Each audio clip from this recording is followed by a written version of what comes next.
وفقنا اللہ وإیاکم للعلم والعمل الصالحین انشاءاللہ تعالی۔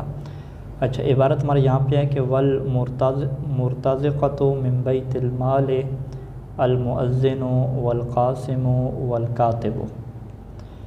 یہ بھی اتنی بحث نہیں ہے، بس ایک ترجمہ ہے سمپل، کہ ابھی ایک درمیان میں بات آ گئی کہ جب یہ گفتگو ذکر کی کہ جو قاضی ہے وہ اجرت تو طے نہیں کر سکتا، ایجار کے طور پہ اجرت طے نہیں کر سکتا، جول اور ہدیہ بھی کیا قبول نہیں کر سکتا۔ تو اب وہاں پہ کیا کہا کہ جی بیت المال سے اسے کیا ہے آپ راشن وغیرہ رزق وغیرہ سارا دیں گے اگر اسے ضرورت ہے۔ ابھی کچھ ایسے لوگوں کا ذکر کر رہے ہیں کہ جن کو ہم کیا بیت المال سے کیا سپورٹ کرتے ہیں اور انہیں کیا عطا کرتے ہیں، وہ کون سے لوگ ہیں؟ کہتے ہیں کہ المرتزقۃ من بیت المال المؤذن، بیت المال سے رزق پانے والے کون سے لوگ ہوتے ہیں؟ ایک مؤذن ہوتا ہے اذان دینے والا، والقاسم اور تقسیم کرنے والا، یعنی بیت المال کا جو مال ہے اسے ظاہری بات ہے ایک بندے کی ضرورت ہے وہ تقسیم کرے گا، لوگوں کو دے گا، وہ اپنا ٹائم دے گا اس کے لیے۔ والکاتب، اور اسی طریقے سے لکھنے والا۔ لکھنے والے کا کیا مطلب ہے کہ للامام علیہ السلام، جو امام کے لیے کیا لکھتا ہو، یعنی امام اسے حدیثیں وغیرہ بتاتے ہوں، احکام وغیرہ، تو وہ اسے کیا مرتب کرتا ہو، لکھتا ہو۔ اور لضبط بیت المال، یا وہ بیت المال کا جو ریکارڈ ہے، ضبط یعنی کسی چیز کا ریکارڈ، اس کے لیے کیا لکھتا ہو۔ او الحجج، یا جو حجج اور دلائل ہوتے ہیں، ٹھیک ہے، حجت ایک یعنی خصم کیا اپنی حجت قائم کرتا ہے، دوسرا اپنی حجت قائم کرتا ہے، تو ان کی حجتوں کو لکھتا ہے۔ ونحوہا، اور اس طرح کی وہ چیزیں کہ من المصالح، جو مصلحت والی ہیں، جو اچھی چیزیں ہیں، تو ان کو جو لکھنے والا بندہ ہے تو اگر وہ یہ چیزیں لکھ رہا ہے اور آپ اسے کہیں کہ بھئی اپنا بھی کمانا مزدوری شزدوری کر کے، تو یہ پھر لکھے گا کون اچھی چیزیں؟ تو لہٰذا اسی وجہ سے کہیں گے کہ بیت المال سے کیا ان لوگوں کو ہم کیا ہے سارا سپورٹ کریں گے، رزق دیں گے۔ اسی طریقے سے وہ معلم القرآن والآداب، جو قرآن کے معلم ہوتا ہے تعلیم دینے والا اور آداب کی تعلیم دینے والا ہوتا ہے، تو وہ بھی جو معلم ہے، جس طرح دنیا میں چلتا ہے کہ ٹیچر جتنے بھی ہیں، محققین جتنے بھی ہیں، تو اس کو کون پیسہ دیتا ہے؟ انہیں سب لوگ یہ تو نہیں کہتے کہ آپ لوگ مزدوری کریں اپنا کمائیں، تو انہیں کون لوگ پیسہ دیتے ہیں؟ یہی حکومت دیتی ہے۔ تو اسی طریقے سے علم دین بھی ہے کہ جو قرآن کی تعلیم دینے والا ہے، آداب کی یا اخلاق کی تعلیم دینے والے ہیں، تو یہ تعلیم دیں گے یا جو ہے وہ اپنا کمائی کریں گے، تو ان کو بھی جو ہے وہ رزق کس سے دیا جائے گا؟ بیت المال سے دیا جائے گا۔ اچھا جی، وہ معلم القرآن والآداب کا عربیت ہے، جیسا کہ عربی کی جو تعلیم دینے والا ہے، علم اخلاق کے فاضلہ، ٹھیک ہے، اچھے اور فاضل اخلاق کا علم ہے، وہ نحوہ، اس طرح کے وہ علوم کے جو انسان کے لیے کیا ہوتے ہیں مفید اور ضروری ہوتے ہیں۔ وصاحب الدیوان، دیوان کا مالک۔ دیوان کے مالک سے کیا مراد ہے؟ یہ خود اس کی تشریح کر رہے ہیں کہ الذی بیدہ ضبط القضاۃ والجند وارزاقہم ونحوہا من المصالح۔ الذی، وہ بندہ ہوتا ہے کہ بیدہ، جس کے ہاتھ میں ہوتا ہے، جس کے اختیار میں ہوتا ہے۔ کیا اختیار میں ہوتا ہے؟ ضبط القضاۃ، قاضیوں کا جو ایک ضبط ہے یعنی ریکارڈ، قاضیوں کا ریکارڈ اس کے ہاتھ میں ہوتا ہے، والجند، اور جو فوج ہے اس کا ریکارڈ، وارزاقہم، اور ان کی جتنی تنخواہیں ہیں، جتنا پیسہ ہے، ونحوہا من المصالح، اس کے علاوہ جو بھی اچھے پروجیکٹ ہیں، نیک کام ہیں، ان کا ریکارڈ جس کے ہاتھ میں ہوتا ہے اس کو کیا کہتے ہیں؟ صاحب دیوان کہتے ہیں۔ تو صاحب دیوان یہ جو ایک کام کر رہا ہے کہ قاضیوں کا ریکارڈ محفوظ کر رہا ہے، فوج کتنی ہے، ان کے کیا سسٹم ہے سارا، تو اس کو بھی ظاہری بات ہے پیسہ دینا پڑے گا، تو اس کا جو رزق ہے وہ بھی کہاں سے جائے گا؟ بیت المال سے جائے گا۔ اچھا، وہ والی بیت المال، خود جو بیت المال کا سرپرستی ہے، والی ہے اس کا۔ والی سے کیا مراد ہے کہ الذی یحفظہ، کہ جو بیت المال کی حفاظت کر رہا ہے، وہ یضبطہ، اور اس کو کیا کر رہا ہے؟ ضبط کر رہا ہے، یعنی اس کا کنٹرول کر رہا ہے۔ وہ یعطی منہ، اور بیت المال سے عطا کرتا ہے، ما، اس چیز کو کہ یؤمر بہ، کہ جس عطا کرنے کا اسے حکم دیا جاتا ہے، ٹھیک ہے، یہ حکم امام کی طرف سے بھی ہو سکتا ہے، وہ نحویہ امام کی طرف سے نہ ہو، اور خود یہ جو ہے وہ مصلحت کے کام ایسے آ جائیں قاضی کو دینا پڑے، تو یہ بھی کیا ہے؟ عطا کرنے والا۔ اچھا، یہ کچھ افراد ہو گئے۔ پھر کہتے ہیں شہید ثانی کہ لیس الارتزاق منحصرا فی من ذکر، کہ من ذکر، یہ جو افراد ذکر ہوئے ہیں، ارتزاق انہی میں منحصر نہیں ہے کہ آپ یہ کہیں کہ بس فقط معلم قرآن اور آداب کو اور جو دیوان کا اور بیت المال کا سرپرست ہے فقط اس کو ملے گا، نہیں، ایسا نہیں ہے۔ بل مصرفہ کلو مصلحت من مصالح الاسلام، بلکہ اس کا جو مصرف ہے جہاں پہ اس سے خرچ کیا جاتا ہے بیت المال کو، وہ ہر مصلحت ہے کہ جو اسلام کی کیا مصالح میں سے ہو، یعنی ایسی مصلحت کہ جس کے تحت اگر آپ خرچ کریں گے تو اس کا فائدہ کیا ہوگا، اسلام کو ہوگا، مسلمان مضبوط ہوں گے، بڑھیں گے۔ لیس لہا جہۃ غیرہ، یعنی یوں کر کے تعبیر کر رہے ہیں کہ مصرفہ کل مصلحت من مصالح الاسلام لیس لہا جہۃ غیرہ، وہ مصلحت کہ جو ہے تو اسلام کی مصالح میں سے، لیکن لیس لہا، اس مصلحت کے لیے نہیں ہے جہت غیر ہی جہت غیرہ، کوئی ایسی جہت نہیں ہے کہ جو غیرہ بیت المال کے غیر ہو، یعنی بیت المال کے علاوہ کوئی ایسی جہت نہیں ہے کہ جس جہت کا مال جو ہے اس کے اوپر کیا ہے وقف کیا جائے۔ اچھا، یہ جہت کی تعبیر استعمال ہوتی ہے کتاب الوقف میں، شرح منہاج الصالحین میں آئے گی کہ جب آپ ایک کلی طور پہ کام رکھتے ہیں کہ یہ پیسہ جی ہم خاص کر رہے ہیں مجالس امام حسین کے لیے، یہ پیسہ خاص کر رہے ہیں علماء کے لیے، یہ پیسہ خاص کر رہے ہیں غرباء کے لیے، تو یہ جو لفظ غرباء ہے، لفظ مساکین ہے، اس کو ہم کیا کہتے ہیں، جہت کہتے ہیں، ٹھیک ہے، ایک کلی عنوان یعنی اسے آپ کہتے ہیں۔ تو یعنی وہ ہے تو مصلحت اسلام کی مصلحت ہے، لیکن بیت المال کے علاوہ اس مصلحت کے لیے کسی نے پیسہ کیا خاص نہیں کیا، سب لوگوں نے کہا کہ یہ پیسہ بیت المال کے لیے، یہ مدارس کے لیے ہے، یہ امام بارگاہ کے لیے ہے۔ اب فرض کریں ہمیں سیلاب زدگان کی مدد کرنی تھی تو اس کے لیے کوئی پیسہ خاص ہی کسی نے نہیں کیا، تو اب اس کا پیسہ کہاں سے اٹھائیں گے، یہ جو بیت المال کے لیے پیسہ دیا گیا تھا یہاں سے کیا اٹھائیں گے، کہ یعنی ایسی مصلحت جو اسلام کی مصالح میں سے ہے اور اس کی جو جہت ہے وہ بیت المال کے علاوہ کوئی ہے ہی نہیں، فقط بیت المال ہے۔ او قصرت جہتها عنہا، یا اس کی جہت ہے، یعنی کچھ لوگوں نے پیسہ وقف کیا ہے اس کام کے لیے، پیسہ وقف کہہ رہا ہوں یعنی پیسہ خاص کیا ہے اس کام کے لیے، لیکن جہت جو اس کی ہے وہ قصرت تھوڑی ہو گئی ہے، عنہا کس سے، عن مصلحتیں، یعنی یہ جو مصلحت کی اپنی جہت ہے یہ اس مصلحت کو پورا کرنے سے کیا ہے تھوڑی پڑ رہی ہے، تو پھر آپ باقی پیسہ کہاں سے پورا کریں گے، بیت المال سے کیا پورا کریں گے۔ تو لہٰذا یعنی کہنے کا کیا مطلب ہے کہ کوئی ایسا کام ہے اچھا جو مصالح اسلام میں شمار ہوتا ہے، اگر اس کے لیے پیسہ نہیں ہے تو وہ بیت المال سے اٹھائیں گے، یا اگر اس کے لیے پیسہ ہے، اس کی جہت ہے لیکن قصرت وہ تھوڑا ہو گیا ہے تو پھر بھی کیا ہے وہ بیت المال سے اٹھائیں گے۔ ضمیر کا ارجاع واضح ہے کہ قصرت جہتها یعنی جہت المصلحت عن المصلحت، جو مصلحت کی جہت ہے وہ خود مصلحت سے کیا ہو جائے تھوڑی ہو جائے۔ ہاں، جہت المصلحت ہے آپ یہ، یعنی ایک مصلحت ہے کہ جس کی اپنی جہت ہے اور اپنی جہت اس کی قاصر ہو گئی ہے کس سے، عنہا اس مصلحت سے، یعنی اس مصلحت کو پورا کرنے سے قاصر ہو گئی، دونوں کی مصلحت طرف پلٹیں۔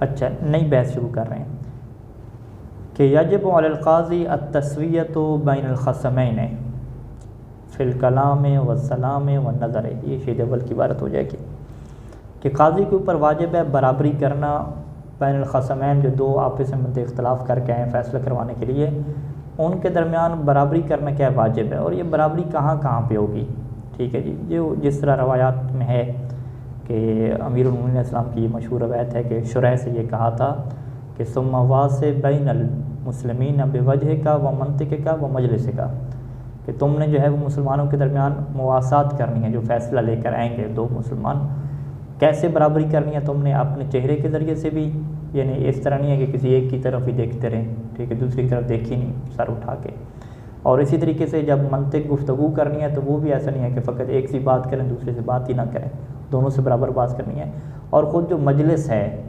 اس میں بھی کیا کرنی ہے، برابری کرنی ہے، اگر دونوں کو کھڑا کیے ہوئے تو دونوں کھڑے رہیں گے، دونوں کو بٹھائے ہوئے تو دونوں کو کیا بٹھائیں گے، ٹھیک ہے جی۔ فل کلام ہے، اس سے کیا کہتے ہیں کہ گفتگو میں کیا کرنی ہے، برابری کرنی ہے، معہما ان دونوں کے ساتھ، یعنی دونوں کے ساتھ برابر کی گفتگو کرنی ہے، والسلام علیہما اور دونوں کو کیا کرنا ہے، سلام کرنا ہے، وردہ اور سلام کا جواب دینا ہے دونوں کو، اذا سلم اگر دونوں کیا کرتے ہیں، سلام کرتے ہیں، ٹھیک ہے جی۔ والنظر الیہما اسی طریقے سے دونوں کی طرف جو نگاہ کرنی ہے وہ بھی برابر ہے، وغیرہما بلکہ ان کے علاوہ بھی من انواع الاکرام جو کسی کی عزت اور اکرام کرنے کے طریقے ہوتے ہیں اس میں بھی کیا برابری رکھنی ہے، کسی پہ کیا فضیلت نہیں دے سکتے، ٹھیک ہے۔ یہ برابری کا جو امیر المومنین السلام نے حکم دیا تھا اس کی وجہ بھی بیان کی تھی کہ حتی لا یطمع قریبک فی حیفک و ییأس عدوک من عدلک، کہ تاکہ صورتحال ایسی نہ ہو کہ جو تمہارا قریبی تعلقات والا ہے اس کے دل میں یہ طمع پیدا ہو جائے کہ جی تم اس کے حق میں فیصلہ کرو گے، ٹھیک ہے، اور جو تمہارا دشمن ہے وہ مایوس ہو جائے کہ بھی اس کی تو ہم سے بنتی نہیں ہے، اس نے کون سا عدل کرنا ہے ہمارے بارے میں۔ تو یہ جب اپنا دوست آ جائے، قریبی آ جائے، اپنا بیٹے کیوں نہ آ جائے، جب وہ برابر رویہ رکھے گا تو پھر کسی کے دل میں کیا اس طرح کی لالچ اور خوف کیا پیدا نہیں ہوگا۔ تو یہ وجہ ہے۔ تو اسی وجہ سے اگر مسلمان جو ہے وہ کیس لے کر آ رہے ہیں تو ان کے درمیان کیا ہے برابری کرنا، یہ کیا ہے بہت اہم ہے۔ اچھا، دیگر احترام کرنے کے کیا انواع ہو سکتے ہیں؟ کل اذن فی الدخول، جیسا کہ داخل ہونے کی اجازت دینا، تو جب اجازت دے رہا ہے تو دونوں کو کہے کہ بسم اللہ آپ دونوں تشریف لائیں۔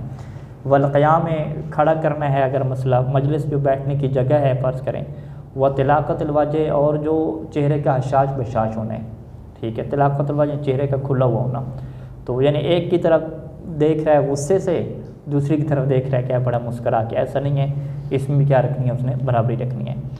والانصات لکلامہما، اور انصات کسے کہتے ہیں؟ غور و فکر سے سننا، اور غور و فکر سے جو سننا ہے لکلامہا، ٹھیک ہے، لکلامہما ہونا چاہیے، ویسے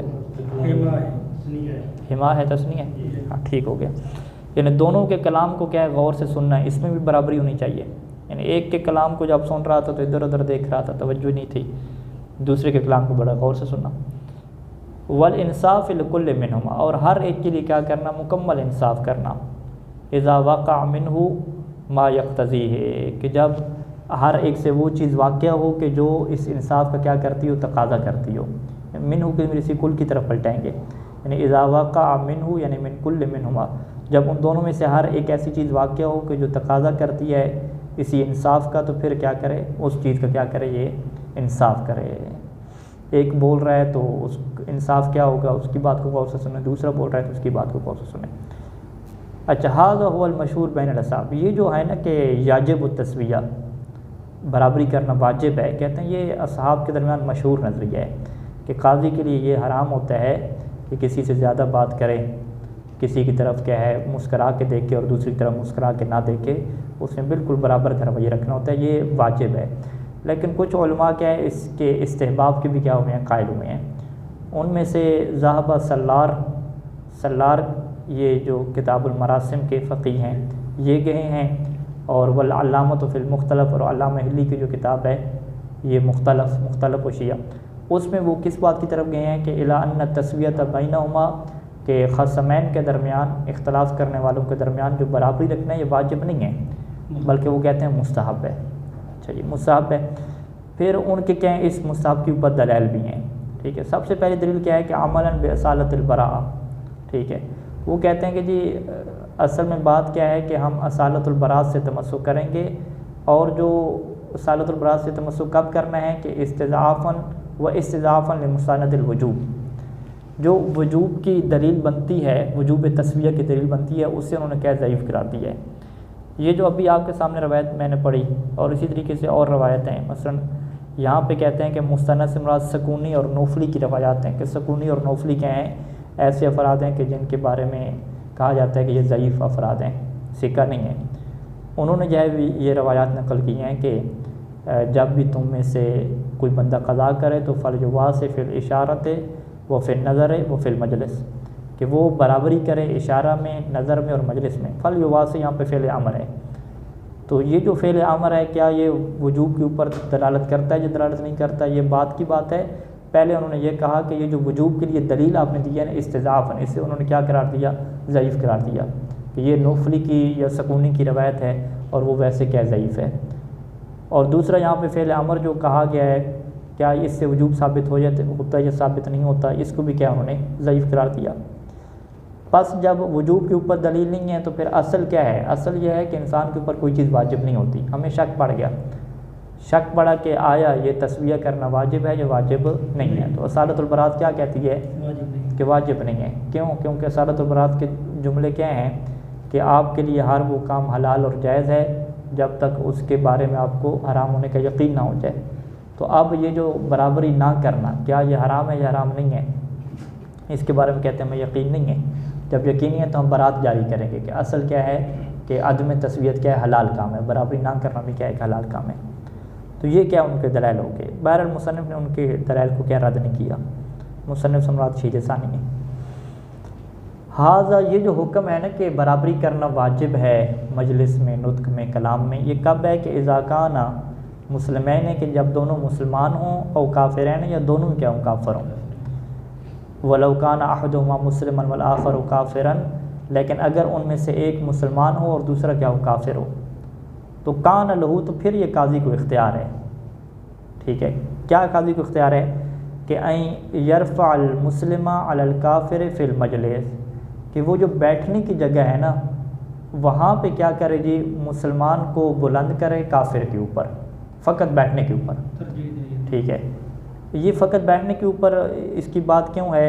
کیونکہ یہاں پہ ذکر کریں گے شیخ ثانی کہ بیٹھنے کے جو انداز ہیں اس میں مسلمان کو ترجیح دے، رفعا سوریاً، اور یہ جو ترجیح دینا یہ ظاہری صورت کے طور پہ ہو یا کہ معنوی طور پہ ہو، کا قرب ہی الی القاضی، کا قرب المسلم الی القاضی، یا کا قرب مجلس المسلم الی القاضی، یہ بہترین چیز ہو جائے گی کہ جو مسلم کی جو مجلس ہے نا، بیٹھنے کی جو جگہ ہے، وہ قاضی کی کیا ہونی چاہیے، قریب ہونی چاہیے، ٹھیک ہے، یعنی وہ قاضی کے بالکل قریب ہو اور جو کافر ہے وہ دور ہو، او علی یمینہ ہی، یا جو مسلمان ہے وہ کیا ہو اس کے دائیں طرف بیٹھے، اور جو بائیں طرف ہے وہ کون بیٹھے، کافر بیٹھے۔ کما جلس علی علیہ السلام، جیسا کہ علی علیہ السلام بیٹھے تھے، بجنب شریح، شریح کی ایک کنارے پہ، یعنی شریح کے ایک سائڈ پہ بیٹھے تھے، فی خصومت، ایک ایسے جھگڑے میں کہ لہو کہ جو علی علیہ السلام کے لیے تھا، مع یہودی، ایک یہودی کے ساتھ، ٹھیک ہے جی۔ اس بارے میں مختلف روایات ہیں، جو مبسوط میں روایت ذکر ہوئی ہے کہ علی علیہ السلام نے ایک یہودی کے ہاتھ میں زرہ دیکھی اور اسے پہچان لیا کہ یہ میری زرہ ہے، اور اسے کہا کہ یہ جمل کے موقع پہ میری زرہ کیا ہے، گم ہو گئی تھی، اور تو یہ کیا ہے مجھے تم دے دو۔ تو یہودی نے کہا کہ یہ زرہ کیا ہے میرے ہاتھ میں ہے، تو یہ میرے ہی مال ہے، میں تمہیں کیا نہیں دوں گا۔ تو وہ پھر قاضی شریح کے پاس گئے تھے، تو یہ کہتے ہیں کہ یہودی اور مولا علیہ السلام جیسے قاضی شریح کے پاس گئے، تو قام شریح من موضعہ وجلس علیہ السلام فی موضعہ، کہ شریح خود اپنی سیٹ سے اٹھ گیا اور آگے چلا گیا، اور مولا کو کہا کہ آپ میری جگہ پہ بیٹھیں، ٹھیک ہے جی۔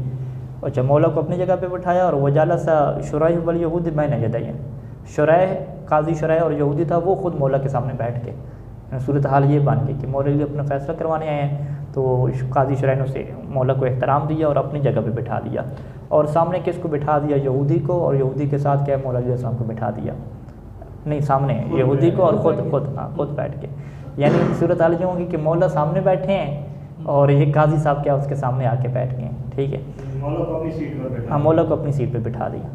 یہ تو امام ہی ہوگا نا، سنت تو نہیں ہوگا؟ نہیں، ہماری مبسوط اپنی کتاب شیعوں کی، ٹھیک ہے۔ اگر اس طرح جب کیا نا، تو اس طرح کہنے کے بعد مولوی علیہ السلام نے کیا کیا، مولوی علیہ السلام نے فرمایا کہ لولا انہ ذمی لجلست معہ بین یدیک، کہ اگر یہ کافر ذمی نہ ہوتا تو میں اس کے ساتھ کیا ہے بیٹھتا تمہارے سامنے آ کے، ابھی میں تمہاری جگہ پہ کیوں بیٹھ رہا ہوں، کیونکہ انی سمعت النبی صلی اللہ علیہ وآلہ وسلم، کیونکہ میں نے نبی سے یہ بات سنی ہے کہ وہ فرماتے تھے کہ لا تساووہم فی المجالس، کہ کافروں کے ساتھ یا اہل ذمہ کے ساتھ کبھی بھی بیٹھنے میں کیا ہے مساوات نہ کرو، ٹھیک ہے، خود اچھی جگہ پہ بیٹھو اور کافروں کو کیا ہے اچھی جگہ پہ نہ بٹھاؤ۔ تو چونکہ یہ میں نے رسول کی حدیث سنی ہے کہ مجلس میں بیٹھنے کے اعتبار سے کیا ہے جب خصمین آئیں گے تو وہاں پہ برابری نہیں کرنی، تو اسی وجہ سے آپ کیا ہے میں اس چیز کو قبول کر رہا ہوں کہ میں تمہاری جگہ پہ کیا بیٹھ رہا ہوں، ٹھیک ہے۔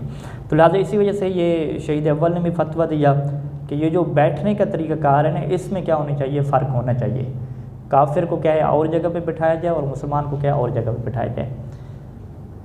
اچھا، وَأَن يَجْلُسَ الْمُسْلِمُ مَعَ قِيَامِ الْكَافِرِ، یا اسی بیٹھنے کے طریقے میں بھی کیا فرق ہونا چاہیے کہ مسلمان اگر کھڑا ہوا ہے، ہاں یعنی مسلمان اگر کھڑا ہوا ہے، کیا نام ہے، أَن يَجْلُسَ الْمُسْلِمُ مَعَ قِيَامِ الْكَافِرِ، یعنی کافر اگر کھڑا ہوا ہے تو مسلمان کیا ہے بیٹھا ہوا ہو، تو یہ کیا فرق اس میں کیا رکھنا چاہیے۔ اچھا، یہ ایک روایت ہے رسول خدا سے، مولا علیہ السلام سے اور باقی چیزیں کہ بیٹھنے کے اعتبار سے کیا وہ فرق رکھا کرتے تھے۔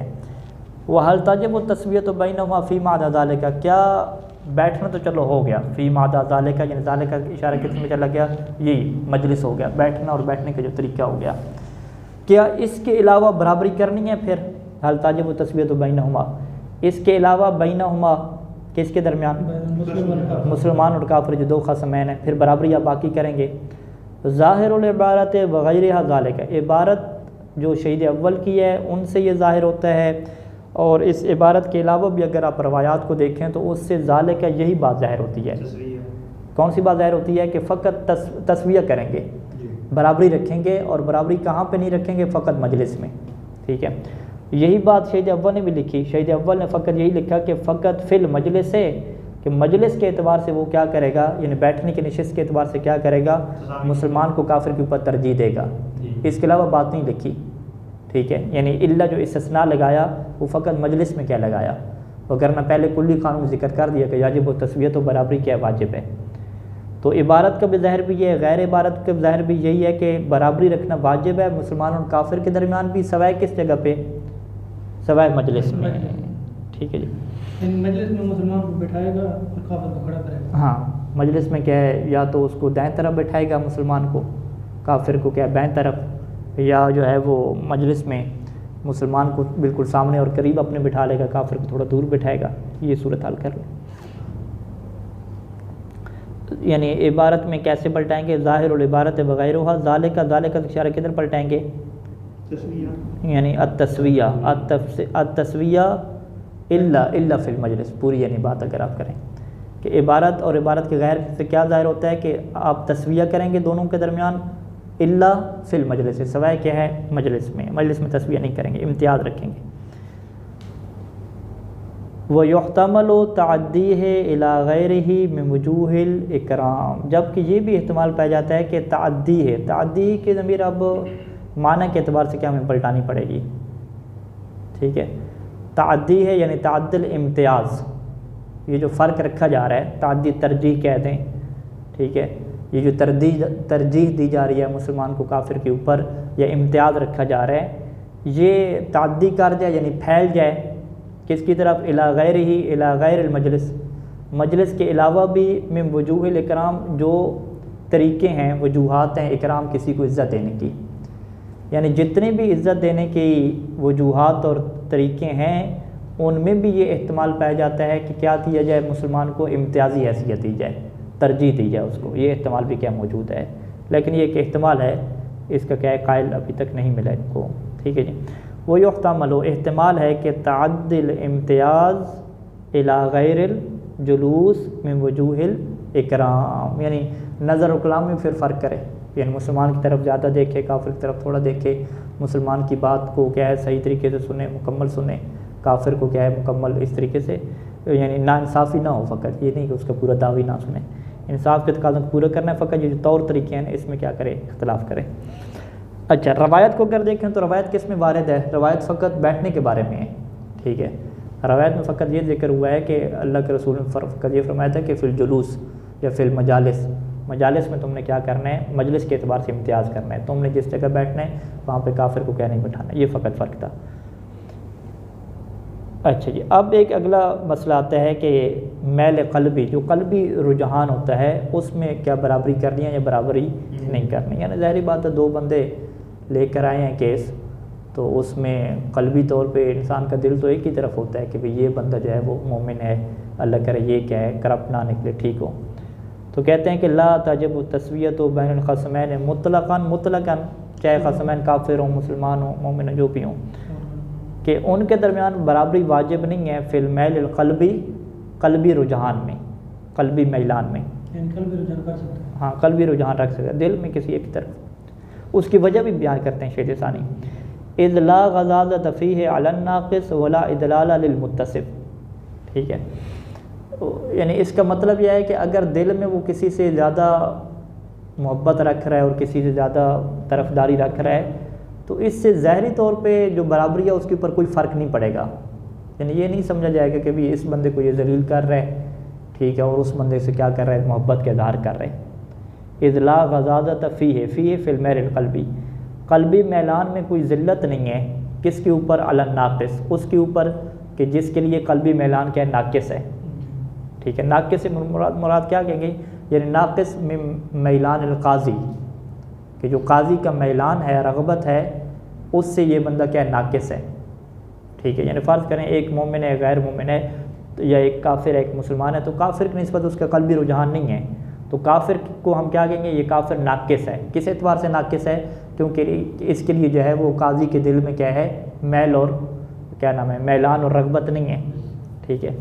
تو اب قاضی کے دل میں ٹھیک ہے اس کے لیے رغبت نہیں ہے، تو کیا یہ بندہ محفل میں ذلیل ہو رہا ہے؟ کہتے ہیں ذلیل تو نہیں ہو رہا، اس کی بات تو سنی جا رہی ہے، مکمل اس کی طرف دیکھ رہا ہے سارا، اس میں تو کوئی اس کی عزت ختم نہیں ہوئی۔ اسی طریقے سے ولا ادلال للمتصف، ادلال کسے کہتے ہیں؟ اظہار محبت، ٹھیک ہے۔ اور اسی طریقے سے محبت کا اظہار کرنا نہیں ہے اس کے لیے للمتصف، کہ جو بندہ قاضی کے میلان کے ساتھ متصف ہے، یعنی متصف بمیل القاضی یا بمیلان القاضی، کہ جو قاضی کے میلان کے ساتھ جو بندہ متصف ہو چکا ہے اس کے لیے بھی کیا ہے؟ یہ پھر محبت کا اظہار نہیں ہے۔ اچھا، وہ کیوں نہیں، یہ اظہار کیوں نہیں ہو رہا؟ نفرت کا اظہار کیوں نہیں ہو رہا؟ وجہ کیونکہ یہ قلبی چیز ہے، دل میں ہے، اور لعدم اطلاعہما ولا غیرہما، نہ ان دونوں کو اطلاع ہو سکتی ہے اور نہ ان کے غیر کو اطلاع ہو سکتی ہے۔ کس کے اوپر؟ علی المیل القلبی، قلبی میلان جو قاضی کا ہے نا اس کے اوپر تو اطلاع ہو ہی نہیں سکتی ان دونوں کو۔ تو جب اطلاع نہیں ہو سکتی تو پھر ظاہری طور پہ کوئی کسی کی عزت وغیرہ خراب نہیں ہو رہی، کہ وہ ان میں سے جو فرض کریں جس کی دشمنی ہے قاضی کے ساتھ، جو قاضی کا رشتہ دار ہے، وہ یہ سمجھ لے کہ جی اب جو ہے وہ میرے حق میں فیصلہ ہوا کیونکہ یہ میرے تعلقات ہیں، میری محبت کا میری طرف اظہار کر رہا ہے، اور جو دشمن ہے وہ کہیں کہ یہ تو مجھے ذلیل کر رہا ہے، میری بات بھی نہیں سن رہا صحیح طریقے سے۔ ایسے کچھ بھی نہیں ہوگا، ظاہری طور پہ ساری برابری رہے گی۔ نام تستحب و تسویت فیہ ما امکن فیہ فی المیل القلبی، یہ جو قلبی میلان ہے اس میں بھی برابری مستحب ہے، ما امکن جب تک کیا اس کے لیے ممکن ہو، جتنا اس کے لیے ممکن ہے اپنے دل کو کنٹرول کرے اور وہ کیا رکھے جی، اس میں برابری رکھے۔ اس استحباب کے اوپر روایات ہیں، مثلا ایک روایت میں پڑھ رہا تھا کہ ایک قاضی بنی اسرائیل میں تھا، امام باقر علیہ السلام بھی فرما رہے تھے کہ اس نے بیوی سے کہا کہ جب میں مر جاؤں تو مجھے غسل کفن دینا اور میرے چہرے کے اوپر کپڑا ڈال دینا، پھر دیکھنا نہیں میرے چہرے کی طرف۔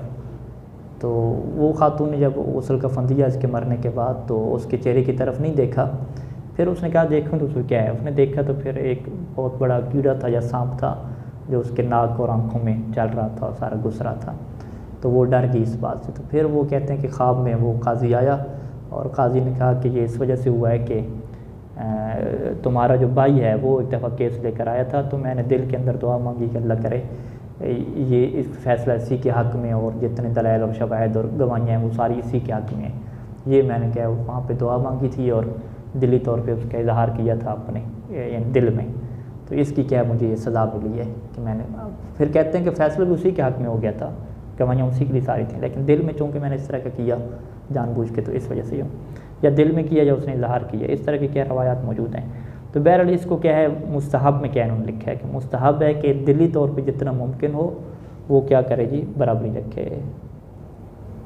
اچھا جی، وَإِذَا بَادَرَ أَحَدُ الْخَصْمَيْنِ بِالدَّعْوَىٰ، دو مخالفین جو آپس میں ہیں ان میں سے اگر ایک بادرہ ابتدا کر دے، بالدعویٰ اپنے دعووں کو بیان کرنا شروع کر دے، تو سامع منہ وجوباً تلک الدعویٰ، تو اس کے لیے واجب کیا ہے کہ اس کی بات کو سنیں یا نہ سنیں؟ کہتے ہیں کہ یہ تو واجب ہے اس کے لیے تو اس کے دعویٰ کو سنیں، ٹھیک ہے۔ لا جمیع ما یرید منہا، وہ اس تمام قصے کہانی کو نہ سننا واجب نہیں ہے کہ ما یرید منہا کہ جو وہ چاہتا ہے، منہا اپنے دعویٰ میں سے، کہ اپنے دعویٰ میں سے وہ جو تمام چیزیں اور قصے ہیں جو وہ چاہتا ہے بیان کرنا، اس کو سننا واجب نہیں ہے۔ وہ کہتا ہے بھی تمہارا دعویٰ کیا، اس کو تم بیان کرو بس۔ وَلَوْ قَالَ الْآخَرُ، اگر دوسرا کہہ دے اسی دوران کہ كُنْتُ أَنَا الْمُدَّعِي، کہ جی میں بھی دعویٰ لے کر آیا ہوں، کہتے ہیں کہ لَمْ يَلْتَفِتْ إِلَيْهِ، پھر اس کی طرف وہ توجہ نہ کرے، حَتَّى تَنْتَهِي تِلْكَ الْحُكُومَةُ، یہاں تک کہ اس کی طرف سے جو حکومت ہے اور اس کی جو دعویٰ کا فیصلہ ہے وہ جب تک کیا ختم نہیں ہو جاتا، یعنی پہلے کا جب تک فیصلہ نہیں ہو جاتا دوسرے کا کیا ہے وہ دعویٰ نہ سنے، کیونکہ ایک دعویٰ دائر ہوا تو اس کا پہلے فیصلہ تو ہو لینے تھے، پھر دوسرا دعویٰ آئے گا۔ تلک الحکومت یعنی اس سے پہلے والے دعوے کی حکومت، یعنی پہلے والے دعوے کا فیصلہ، یہ جب تک مکمل نہ ہو جائے۔ اچھا، وَلَوِ ابْتَدَرَا مَعًا، اگر وہ دونوں ایک ساتھ کیا شروع ہو جائیں، ٹھیک ہے، تو پھر کس کی بات کو سنیں؟ کہتے ہیں سَمِعَ مِنَ الَّذِي عَلَى يَمِينِ صَاحِبِهِ، تو ان دونوں میں سے جو اپنے ساتھی کے دائیں طرف کھڑا ہوگا اس کی بات کو سنے گا، ٹھیک ہے جی۔ اور یہ جو سنے گا دعون واحدتاً، ایک ہی دعویٰ سنے گا، ان کے پہلے ایک کیس نپٹا لیں پھر دوسری کے بات سنیں گے، ثم سمع دعویٰ آخر، پھر اس میں جو دوسرا ہوگا پھر اس کے کیا دعوے کو سنا جائے گا، ٹھیک ہے۔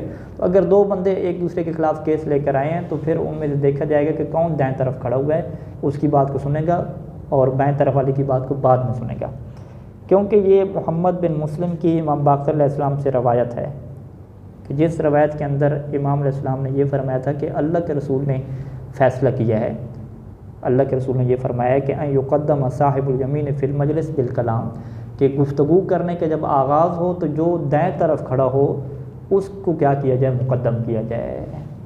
تو یہ ہمارے پاس ایک قانون آ گیا روایت کی وجہ سے۔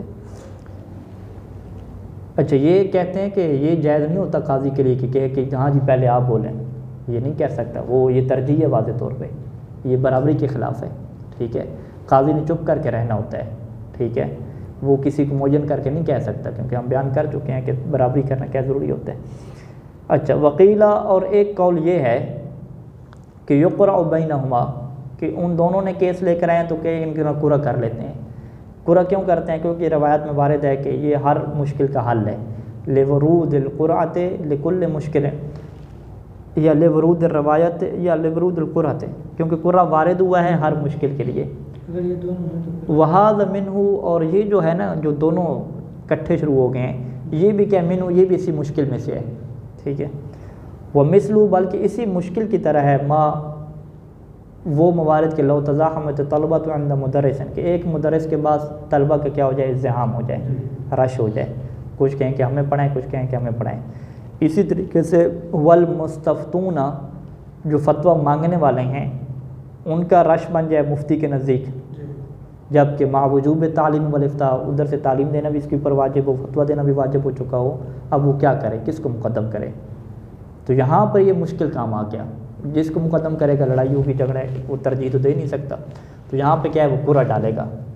تو اسی وجہ سے کچھ علماء نے کہا کہ بھئی جب قاضی کے پاس دو بندے آ رہے ہیں تو اس کے لیے یہ جائز تو نہیں ہے کسی کو کہے کہ بھی تم پہلے بات کر لو، تمہارا کیس پہلے سنتے ہیں، یہ ترجیح ہو جائے گی، لہٰذا یہ مشکل کام ہے، جس کو بھی کہے گا ترجیح ہو جائے گی۔ تو اس مشکل میں وہ کیا کرے، قرعہ کی طرف جائے، وہ کہے کہ قرعہ ڈالتے ہیں، جس کے نام قرعہ نکلا پہلے کیا اس کا کیس سنیں گے۔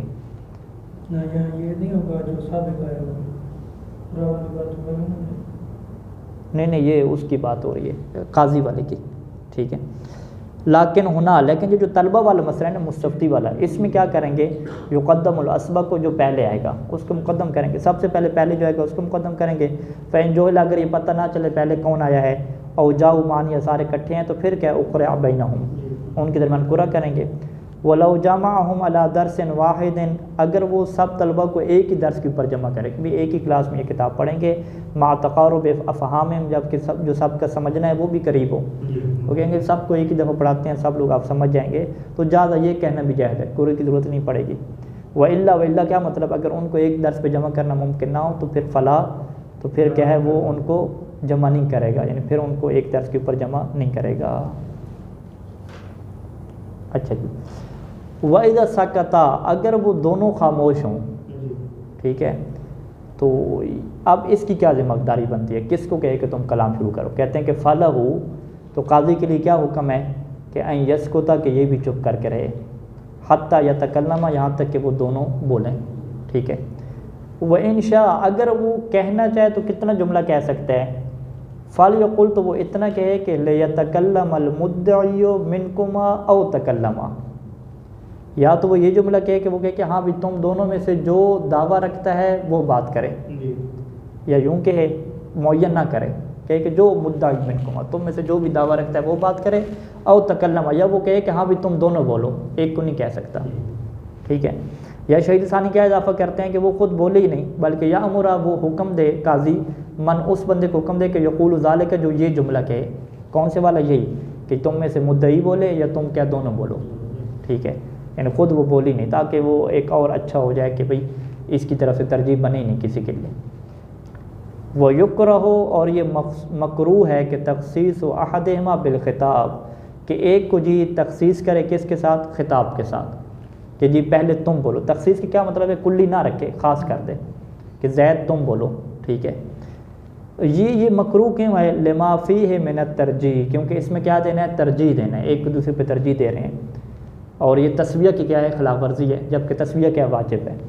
اسی وجہ سے کچھ محشین نے کیا ہے، حاشی لکھنؤ نے اشکال کیا ہے شہید اول کے اوپر کہ شہید اول نے تو شروع میں فتویٰ کیا دی ہے؟ تسویہ کے واجب ہونے کا فتویٰ دیا ہے نا، وہ یجب علی القاضی التسویۃ بین الخصمین، کہ خصمین کے درمیان تسویہ، جتنی بھی اکرام کی انواع ہیں سب نے برابری کو واجب قرار دیا ہے۔ جب واجب قرار دیا تو اب بھی جب یہاں پہ آئے ہیں تو پھر اس تخصیص کو مکروہ نہیں کہنا چاہیے تھا، بلکہ اسے کیا کہنا چاہیے تھا؟ حرام کہنا چاہیے تھا۔ سیدھے سیدھے یہاں پہ کیا لکھتے کہ وَيَحْرُمُ تَخْصِيصُ أَحَدِهِمَا بِالْخِطَابِ، کہ اگر وہ برابری نہیں رکھتا ان کے درمیان اور ایک کو خطاب کے ساتھ خاص کرتا ہے کہ بھئی پہلے تم بولو گے، معین کر کے کہتا ہے، تو یہ کام حرام ہونا چاہیے، ٹھیک ہے۔ تو شہید ثانی یہاں پہ کیا فرماتے ہیں کہ جی اس میں تو ترجیح لازم آ جاتی ہے، الذی اقل مراتبہ الکراہۃ، کہ ترجیح کے جو منع ہے، ترجیح منع ہے، ترجیح کے منع ہونے میں سے جو کم ترین مرتبہ ہے منع کا وہ کیا ہوتا ہے؟ کراہت ہوتی ہے۔ دیکھیں یہ جو نہیں ہوتی ہے اور جو منع کیا جاتا ہے کسی بھی روایت میں، ٹھیک ہے، جیسے یہ منع کیا جاتا ہے جی گرم کھانا نہ کھاؤ، یہ بھی منع ہے نا، تو یہ منع کیا ہے؟ تھوڑے مرتبے کا ہے۔ تھوڑے مرتبے کیا مطلب؟ یعنی کراہت والا منع ہے۔ اچھا اسی طریقے سے کہا کہ جھوٹ نہ بولو، یہ بھی منع ہے۔ یہ منع کیا ہے؟ اعلیٰ مرتبے کا ہے، یعنی حرمت والے۔ تو ترجیح تو کیا ہے؟ ممنوع ہے، روایت میں کیا ہے؟ اس سے روکا گیا ہے۔ اب اس ترجیح کا جو روکنا ہے نہیں ہے، اس کا تھوڑا مرتبہ کون سا ہے؟ کراہت والا ہے، اور بڑا مرتبہ کون سا ہے؟ حرمت والا ہے۔ تو یہاں پہ شہید ثانی کیا فرماتے ہیں کہ اس سے ترجیح لازم آتی ہے، الذی اقل مراتب ہی کی ضمیر پھر ترجیح کی طرف نہیں پلٹائیں گے، مراتب کی طرف پڑھیں گے، یعنی اقل مراتب نہیں عن الترجیح یا اقل مراتب المنع عن الترجیح، کہ یہ جو ترجیح سے روکا گیا ہے، منع کیا گیا ہے، اس کے کم سے کم مراتب میں سے کون سا مرتبہ آتا ہے؟ کراہت کا مرتبہ آتا ہے، کہ کم از کم یہ جو ترجیح دینا یہ مکروہ تو ہوگا، اس میں تو کوئی اختلاف نہیں ہے۔ اب حرمت ہوگی یا حرمت نہیں ہوگی، تو شہید اول کی عبارت کے مطابق حرمت بننی چاہیے، کیونکہ یہ تسویہ کو کیا کہتے ہیں؟ واجب کہتے ہیں۔ ٹھیک ہو گئی جی، صلی اللہ علی محمد وآلہ اجمعین۔